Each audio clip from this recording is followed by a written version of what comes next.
ನಾನು ಒಂದೆರಡು ಮಾತು ಹೇಳ್ತೀನಿ. ಅವನು ನಮ್ಮೂರ ಹಮ್ಮೀರ ಅನ್ನುವಂತಹ ಒಂದು ಶಾರ್ಟ್ ಫಿಲ್ಮ್ ಅನ್ನ ಮಾಡಿದ್ದಾನೆ. ಅದನ್ನ ನನಗೆ ತಂದು ತೋರಿಸಿದಾಗ ನಾನು ಸಂತೋಷ ಪಟ್ಟೆ. ಅವನ ಮನಸ್ಸಿನಲ್ಲಿ ಏನಿದೆ ಅಂದ್ರೆ,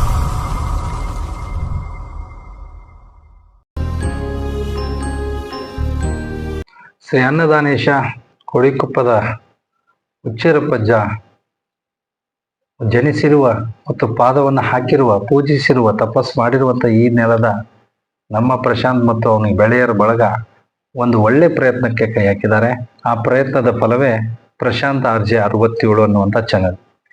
ಈ ಚಾನೆಲ್ನಿಂದ ಅವರು 2 ವಿಚಾರಗಳನ್ನ ಜನರಿಗೆ ತಲುಪಿಸುವಂತ ಪ್ರಯತ್ನ ಮಾಡ್ತಾ ಇದ್ದಾರೆ. ಆ ಪ್ರಯತ್ನ ಮೊದಲೇದೇನೆಂದ್ರೆ, ಇವತ್ತಿನ ವಿದ್ಯಾರ್ಥಿಗಳು ಬೆಟ್ಟಿಂಗ್ ಮತ್ತು ಇತರೆ ಒಂದು ಜಾಲಗಳಲ್ಲಿ ಸುಳಿಯಲ್ಲಿ ಸಿಲುಕಿ ಹಣ ಬೇಗನೆ ಮಾಡಬೇಕನ್ನುವಂಥ ದುರಾಶೆಯ ಫಲವಾಗಿ ಹಲವಾರು ಚಟಾದಿಗಳನ್ನ ಮಾಡ್ಕೊಂಡಿದ್ದಾರೆ. ಅದಕ್ಕಾಗಿ ಅವನು ಹಣ ಕಳೆದುಕೊಂಡವರು ಆತ್ಮಹತ್ಯೆಯವರೆಗೂ ಹೋದ್ರೆ, ಹಣ ಗಳಿಸಿದವರು ಬೇರೆ ಬೇರೆ ಚಟಗಳನ್ನ ಕಲಿತು ತಮ್ಮ ಆರೋಗ್ಯವನ್ನ ಹಾಳು ಮಾಡ್ಕೋತಾ ಇದ್ದಾರೆ. ಇದ್ರ ಕುರಿತಾಗಿ ಇಡೀ ಸಮಾಜಕ್ಕೆ ಒಂದು ಒಳ್ಳೆ ಸಂದೇಶವನ್ನು ಕೊಡುವಂತ ಸಾಮಾಜಿಕ ಕಳಕಳಿಯ ನಮ್ಮೂರ ಹಮ್ಮೀರ ಅನ್ನುವಂತಹ ಒಂದು ಶಾರ್ಟ್ ಫಿಲ್ಮ್ ಅನ್ನ ಮಾಡಿದ್ದಾರೆ. ಆ ಶಾರ್ಟ್ ಫಿಲ್ಮ್ ನಲ್ಲಿ ಆ ವಿದ್ಯಾರ್ಥಿಗಳು ಯಾವ ರೀತಿಯಾಗಿ ತಮ್ಮ ಸಮಸ್ಯೆಗಳನ್ನ ಕ್ರಿಯೇಟ್ ಮಾಡ್ಕೊಂಡ್ರು ಅನ್ನೋದ್ರ ಬಗ್ಗೆ ಈ ನಮ್ಮೂರ ಹಮ್ಮೀರ 1ರಲ್ಲಿ ತೋರಿಸಿದ್ದಾರೆ.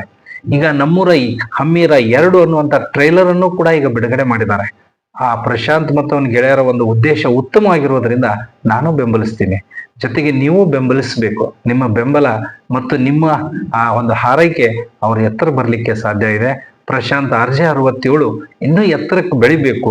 ಅವರ ಒಂದು ಪ್ರಯತ್ನ ಇನ್ನೂ ಉತ್ತಮವಾಗಬೇಕು. ಈ ನಾಡಿನಾದ್ಯಂತ ಉತ್ತಮ ಸಂದೇಶವನ್ನು ಕೊಡಬೇಕು. ಉತ್ತಮರಿಗೆ ನಾವು ಬೆಂಬಲ ಮಾಡೋದು ನಮ್ಮೆಲ್ಲರ ಧರ್ಮ.